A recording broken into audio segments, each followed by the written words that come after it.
방금 읽은 사무엘하 22장은 사무엘하의 마지막 부록입니다. 그러니까 하고 싶은 얘기를 다 끝내고 거기에 덧붙여 할 말들을 기록한 말씀입니다. 이 부록의 말씀 중에 어제와 오늘에 이어서 나오는 말씀은 다윗의 감사의 노래입니다. 그리고 감사의 시라고 볼 수가 있습니다. 다윗이 감사하는 내용, 그것은 무엇입니까? 그것은 하나님의 구원에 관한 말씀이다 하는 것입니다. 다윗의 찬양은 우리가 시편에서 많이 들어보았습니다. 여기에 나와 있는 내용과 거의 흡사하게 기록된 말씀이 시편 18편입니다. 거기 보면 하나님 여호와께서 나의 구원의 방패가 되신다, 나의 반석이 되신다, 이런 표현들을 우리가 많이 합니다. 기도할 때도 그런 표현을 많이 따라하죠. 그 원저자가 누구냐면 다윗입니다. 그런데 다윗의 감사의 노래는 그 가치가 매우 큽니다. 그 의미가 매우 크다는 말입니다. 왜 그럴까요? 다윗은 이스라엘 역사상 가장 위대한 성군이었습니다. 가장 큰 통치자였고 그의 역사가 가장 영광스러운 역사였다라고 보면 됩니다. 수많은 왕들이 있었지만 가장 하나님 마음에 합한 왕이었고 하나님이 기뻐하신 일을 잘 행했던 왕입니다. 근데 그런 왕이 자신이 이루어 놓은 업적을 쭉 살펴보니까 이 모든 것이 하나님의 은혜였다라고 여러분 감사 찬양하고 있는 것입니다. 그러니까 여러분, 한 나라의 가장 위대한 왕이 보통 같으면 자신의 힘으로 이루었고 자기가 능력이 출중해서 된 것처럼 그렇게 얘기할 수 있는데요, 다윗은 그렇게 하지 않았고 이 모든 것이 다 하나님께서 행하신 것이다. 하나님의 주권적인 은혜로 나를 택하신 것이고 하나님이 나를 붙드셨기 때문에 내가 넘어지지 아니하고 이 모든 일을 완수했다, 이렇게 다윗이 고백하고 있는 것입니다. 그래서 다윗은 모든 자신의 업적을 보고 이것은 내 것이 아니라 하나님의 것이다, 그래서 하나님께 영광과 찬송과 감사를 드려야 되겠다, 이렇게 고백하고 기록을 한 것입니다. 마치 사도 바울이 자신이 예수님을 만나고 난 다음에 나의 나 된 것은 내가 아니요 오직 하나님의 은혜로다라고 고백했던 것과 같이 다윗도 그렇게 고백하고 있습니다. 그러므로 오늘 우리는 이 말씀 앞에서 다윗이 하나님께 감사와 그리고 찬양을 드렸던 것을 볼 때에 구원받은 하나님의 백성인 저와 여러분, 그리고 교회로 부름받은 우리 모두가 하나님께 무엇을 두고 감사를 해야 될지, 그것을 두 가지로 요약해서 말씀을 드리고자 합니다. 그 첫 번째, 우리가 하나님께 감사해야 될 내용은 무엇이냐면 바로 하나님의 도우심이라는 것입니다. 하나님의 도우심. 오늘 읽은 말씀 36절에 보시면 주께서 내 주의 구원의 방패를 내게 주시며 이렇게 되어 있습니다. 그리고 37절에는 내 걸음을 넓게 하셨고 그래서 내 발이 미끄러지지 않게 하셨다. 예전 번역에 보면 실족하지 않게 하셨다라고 되어 있습니다. 여기 나와 있는 단어들 중에 두 가지가 눈에 띄는데요, 하나님의 도움이 무엇으로 나타났냐면 첫 번째는 방패이고 두 번째는 걸음을 인도하셨다 하는 겁니다. 이 두 가지가 바로 자신이 하나님께로부터 받은 도움이다 하는 겁니다. 먼저는 방패입니다. 이 방패는 구원의 방패다, 그렇게 얘기하고 있습니다. 이 방패로부터 하나님의 보호하심을 다윗이 누린 것입니다. 하나님이 보호하시는 도움을 얻은 것입니다. 먼저는 사울로부터 피해 다닐 때 하나님께서 방패가 되어 주셨습니다. 그래서 때로는 여러분 적군들을 통해서도 다윗을 막아 주셨어요. 블레셋에게 도망갔는데 하나님이 블레셋을 통해서 다윗을 막아 주셨습니다. 이런 여러분 기이한 일이 어디에 있겠습니까? 하늘이 돕지 않고서는 그런 도움을, 그런 안전함을 여러분 얻을 수가 없는 것입니다. 다윗이 그것을 누렸다라는 것입니다. 또 두 번째, 그가 얻은 구원의 방패는 원수들로부터, 대적들로부터 하나님이 그를 보호해 주셨다 하는 것입니다. 얼마나 수많은 원수들을 많이 만났습니까? 암몬과 모압과 기타 등등의 여러 대적자들과 전쟁할 때에 하나님께서 그의 목숨을 단단히 붙드셨다는 것입니다. 단단히 지켜주셨다는 것입니다. 여러분, 우리의 호흡이 다 정해져 있다, 이런 말씀이 시편에 있습니다. 내가 70에 죽든 내가 30에 세상을 떠나든 하나님이 우리의 호흡을 다 정해 놓으셨다는 거예요. 그러니까 여러분, 우리가 전쟁 가운데 아무리 화살이 빗발치더라도 하나님이 우리의 목숨을 붙들고 계시면 화살이 여러분 우리를 죽일 수가 없는 것입니다. 다윗이 그것을 경험했고, 그래서 그 구원의 방패는 하나님이 나에게 주신 도움이다, 이렇게 고백하는 것입니다. 한 걸음 더 나아가서 다윗은 자신의 걸음을 하나님께서 인도하셨다 하는 것입니다. 앞서 말씀드렸다시피 다윗이 더 이상 이스라엘에 숨을 데가 없었을 때 그는 놉 땅으로 갔고 그는 블레셋 땅으로까지 가버렸습니다. 여러분 생각해 보십시오. 자신의 나라를 떠나서 다른 나라로 마치 망명한 것처럼 보이는데 망명이 아니라 그것은 하나님의 기이하신 놀라운 또는 신기한 인도하심이었습니다. 그래서 하나님께서 나를 거기로 가게 하셨지만 결코 나를 실족하지 않게 하셨다. 우리의 걸음을 여러분 인도하셨다는 것입니다. 앞이 아무리 캄캄하고 그리고 어디로 갈지 우리가 알지 못하더라도 주께서 내 발에 빛을 비추어 주셔서 하나님께서 선하게 인도하셨다. 그래서 나는 실족하지 않았다. 철저하게 다윗은 자신의 경험에 비추어서 하나님의 도움을 피력하고 있고 또 감사하고 있습니다. 방패와 걸음을 인도하신 그 이유가 성경에 기록되어 있는데요, 그것은 36절에 보시면 주의 온유함이 나를 크게 하셨다, 이렇게 되어 있습니다. 번역이 조금 매끄럽지 않습니다. 주님의 온유함이 무엇이냐면 이 온유함이란 이 단어가 사실은 하나님께서 나를 굽어 살피셨다라는 뜻입니다. 좀 더 줄이면 하나님의 도움입니다. 하나님의 도움이 나를 넘어뜨리지 아니하고 나를 작게 하지 아니하고 나를 크게 만드셨다는 것입니다. 다시 말해서 다윗이 방패와 하나님의 인도함을 통한 하나님의 도움 때문에 내가 승리하게 되었다 하는 것입니다. 사실 여러분 다윗은 왕도 아니었고 용사도 아니었습니다. 그는 이새의 막내 아들로서 그냥 한낱 목동에 지나지 않았습니다. 가난한 시골에서 그냥 양을 기르는, 때로는 사자들의 입에서부터 양을 꺼내는 그 정도의 일을 하는 그런 목동이었습니다. 아무도 그를 주목하지 않았고 아무도 그를 칭찬하지 않았습니다. 그냥 그는 천덕꾸러기 막내 아들에 불과했습니다. 그런데 그를 누가 여러분 선택했습니까? 하나님께서 그를 선택하셨습니다. 하나님께서 그를 부르셨고 하나님께서 그를 왕으로 세우셨습니다. 그리고 하나님께서 그를 용감한 용사로 여러분 세우신 것입니다. 다윗과 골리앗 싸움을 우리는 잘 알고 있습니다. 그 싸움에서 절대 이길 수 없는 상황 가운데 하나님께서 그를 붙드신 것이죠. 하나님께서 그의 구원의 믿음의 방패가 되시고 그리고 하나님께서 그의 걸음을 순적하게 인도하셨습니다. 그래서 다윗은 주의 온유함이 내게 나를 크게 하셨구나.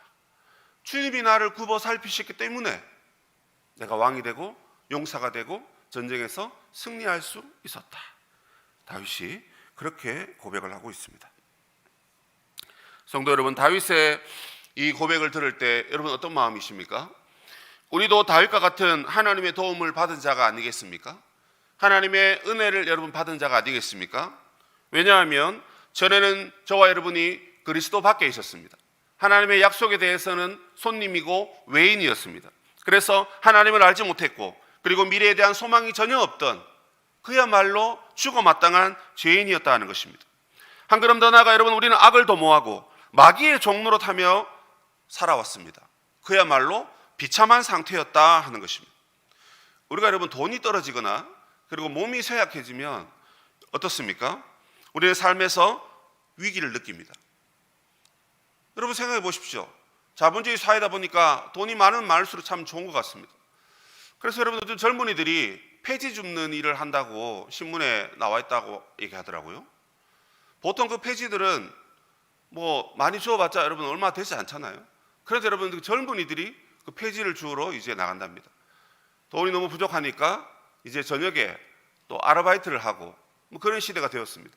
근데 그러다 보니까 몸이 나빠지고 얼마나 비참합니까? 참 서글프다라는 생각을 합니다. 그런데 여러분 우리가 돈이 없고 건강을 잃은 것이 진정한 우리의 비참함이고 서글픔일까요? 저는 그렇게 생각하지 않습니다.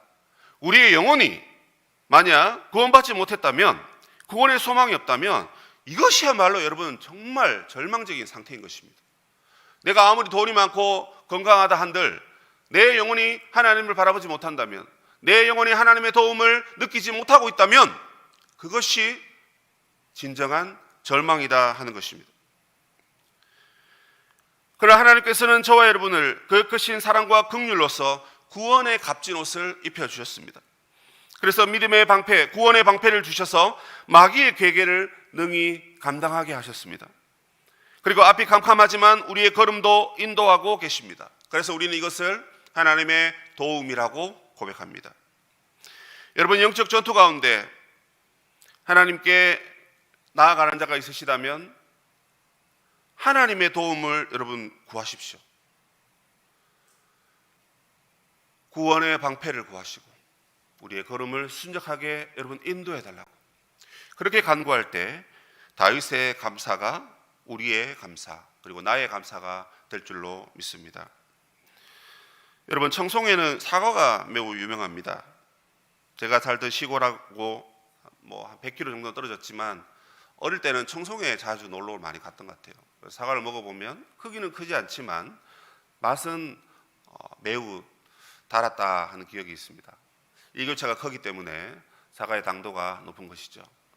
그런데 어제 뉴스에 보니까 이 수확기가 된 이 사과를 따줄 사람이 없는 거예요. 주렁주렁 많이 열려 있는데 일손이 부족하니까 그냥 달려 있는 채 따줄 사람이 없는 거예요. 그래서 어쩔 거 하고 있는데 놀라운 게 그 공무원 180여 명이 사과 따는 일에 자발적으로 참여했다 이렇게 돼 있더라고요.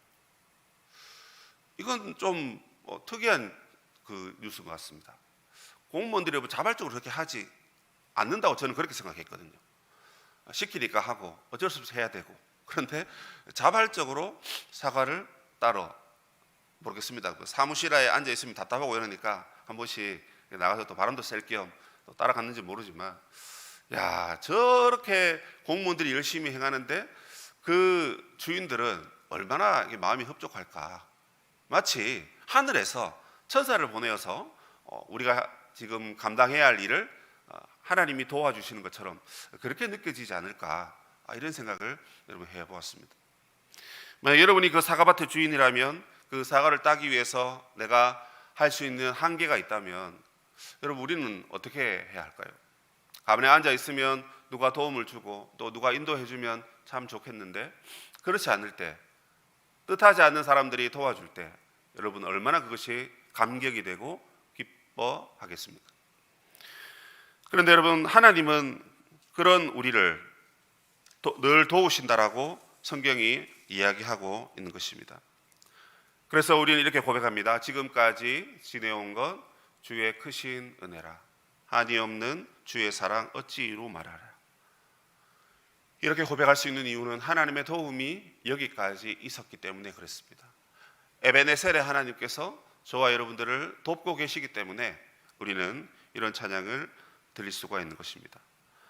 주님이 우리 마음에 계시고 또 성령께서 우리의 심령을 붙드시고 우리와 함께 하시고 또 우리의 모든 삶에 도움이 되시기 때문에 저와 여러분은 이러한 감사를 할 수가 있는 것입니다. 하나님의 도움을 깨닫고 언제나 하나님께 감사하는 성도의 삶이 우리가 다 되어야 할 줄로 믿습니다. 두 번째, 다윗이 감사한 것은 그의 모든 대적을 하나님께서 꺾어주셨기 때문에 그는 감사하고 있습니다. 다윗의 대적은 크게 두 부류입니다. 첫 번째는 이제 일반적인 그냥 대적들입니다. 그리고 두 번째 대적은 누구냐면 사울과 사울의 가문입니다. 다윗이 여러분 얼마나 열심히 싸웠습니까? 성경에 보시면 38절입니다. 내 원수를 뒤쫓아 멸하였는데 무찌르기 전에는 돌이키지 아니하였다. 그리고 무찌르고 전멸시키고 그리고 다시 일어나지 못하게 했다. 이 정도까지 열심히 싸웠다는 것입니다. 수많은 대적들을 물리쳐야 했기 때문에 다윗에게는 항상 바쁜 일이었습니다. 그런데 설렁설렁 하지 않았습니다. 대충 하지 않았고 그 전투를 엄청나게 열심히 했다는 것입니다. 그래서 절대로 후퇴하지 않도록 그렇게 했다는 것인데요, 임전무태의 정신으로 싸웠다 하는 것입니다. 그런데 이 싸움을 가능하게 한 이가 누구냐면 40절에 보시면 주께서 내게 전쟁하게 하려고 능력으로 내게 띠띠우사 이렇게 되어 있습니다. 하나님의 능력이 자기를 붙잡았다는 것입니다. 하나님의 능력이 자기 위에 있었기 때문에 이 일이 가능했다는 것입니다. 그래서 41절, 하나님은 적들을 도망하게 하셨습니다. 그리고 42절, 하나님께서만 나의 큰 도움이 되셨다라고 그렇게 고백하고 있습니다. 그리고 43절에는요, 땅에 티끌같이 부스러뜨리고 진흙같이 밟아 헤쳤다. 완전한 승리를 얻었다라고 다윗이 이렇게 고백합니다. 더 놀라운 사실은 44절입니다. 내 백성의 다툼에서 나를 건지시고 보전하셨다, 이렇게 되어 있습니다. 사울이 다윗을 죽이기 위해서 얼마나 갖은 수고를 했습니까? 그런데 하나님이 그를 보전하셨다, 그의 생명을 유지시켜 주셨다, 이렇게 다윗이 고백하고 있습니다. 그리고 45절 46절에서 이제 열방이 다윗에게 쪼아리는, 머리를 엎드리는 그런 고백까지 하고 있습니다. 그래서 다윗은 열방의 으뜸이 되었다 하는 것입니다.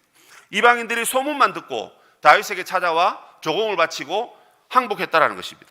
자발적으로 다윗에게 여러분 복종했다라는 것입니다. 그래서 많은 나라들이 하나님이 어떠한 분이신지, 다윗이 어떠한 왕인지를 알게 되는 그 놀라운 역사를 경험했다라는 것입니다. 그래서 온 세상이 다윗에게 굴복하게 되는 그런 역사를 그가 경험했습니다. 이렇게 다윗이 여러분 모든 대적들을 다 싸워 이기는 그 비결, 그것은 40절에 나와 있는 하나님의 능력이었습니다.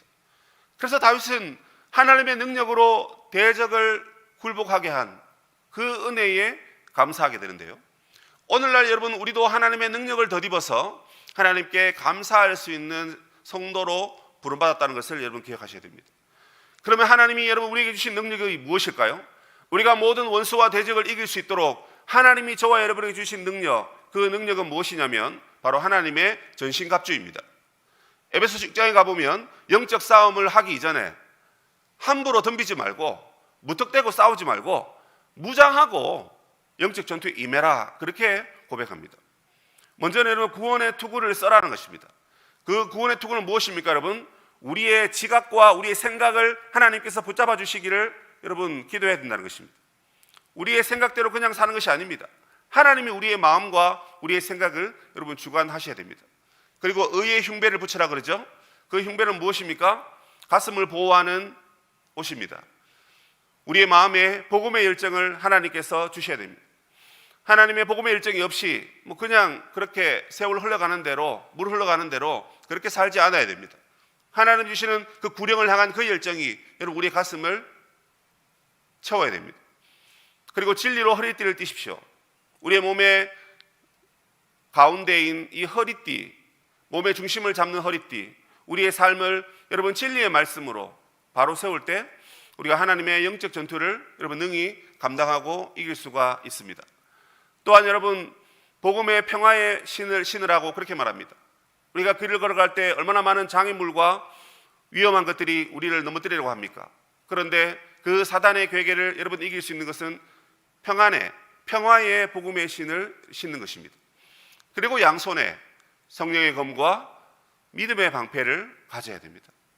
그래서 사단을 막고, 그리고 때로는 사단을 성령의 검으로 무찌르는 것이 하나님이 주신 능력이라 하는 것입니다. 이 능력을 여러분 누가 가져야 됩니까? 모든 영적 전투를 감당해야 될 저와 여러분이 가지셔야 되는 겁니다. 선교사들만 가지는 것도 아니고 사역자들만 가지는 것도 아닙니다. 늘 깨어 기도하면서, 성령으로 기도하면서 이 전신갑주를 하나님 나에게 주옵소서. 흐리멍텅한 나의 생각을 구원의 투구로 씌워주시고, 우리의 인생 가운데 수많은 장애물들을 평화의 신발을 신게 하심으로 거뜬히 뛰어넘게 해 주옵소서. 이렇게 여러분 하나님의 능력 덧입기를 기도하시기 바랍니다. 그 하나님의 능력을 여러분 사모하십시오. 그러면 여러분 우리도 감사할 수 있는 것입니다. 다윗의 감사의 시의 마지막 부분에서 다윗은 이렇게 고백합니다. 우리가 앞으로 일어날 일에 대한 감사를 이렇게 하라고 마치 안내하듯이, 가이드하듯이 이렇게 말합니다. 51절입니다. 여호와께서 그의 왕에게 큰 구원을 주시며 기름 부음 받은 자에게 인자를 베푸시며 영원하도록 다윗과 그 후손에게로다 하였더라. 그러니까 머지않아 다윗의 후손으로 이 땅에 오실 그 왕은 큰 구원을 우리에게 베푼다라고 말합니다. 이 왕은 다름 아닌 예수님이십니다. 예수님께서 저와 여러분을 큰 구원의 자리로 인도하신다라는 것이죠. 그렇기 때문에 다윗의 찬양은 여기서 끝나지 아니하고 계속해서 울려 퍼집니다. 왜요? 다윗의 후손으로 이 땅에 오신 큰 구원의 왕이신 예수님을 우리가 만났기 때문에 그렇습니다. 그 예수님을 우리가 마음에 모시고 있기 때문에 그렇습니다. 그래서 우리는 그 큰 구원의 왕이신 예수님을 생각할 때마다 항상 감사하고 항상 찬송해야 된다 하는 것입니다. 여러분, 우리는 감사하려면 감사의 내용을 찾습니다. 감사헌금 그래도 하려고 그러면 뭐가 감사할 내용이 있어야 여러분 감사를 찾죠. 헌금을 하죠. 그런데 감사의 내용을 찾기보다 하나님을 여러분 그냥 감사하면 되는 겁니다. 우리의 큰 구원의 왕이신 예수님을 그저 여러분 감사하십시오. 무슨 내용이 있어서가 아닙니다.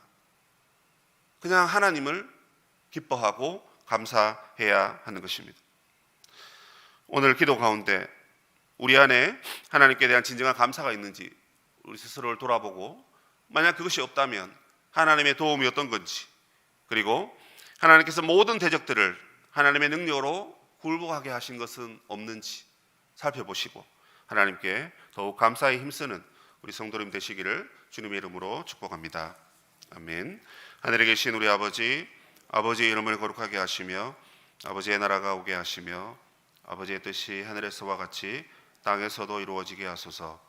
오늘 우리에게 일용할 양식을 주시고 우리가 우리에게 잘못한 사람을 용서하여 준 것 같이 우리 죄를 용서하여 주시고 우리를 시험에 빠지지 않게 하시고 악에서 구하소서.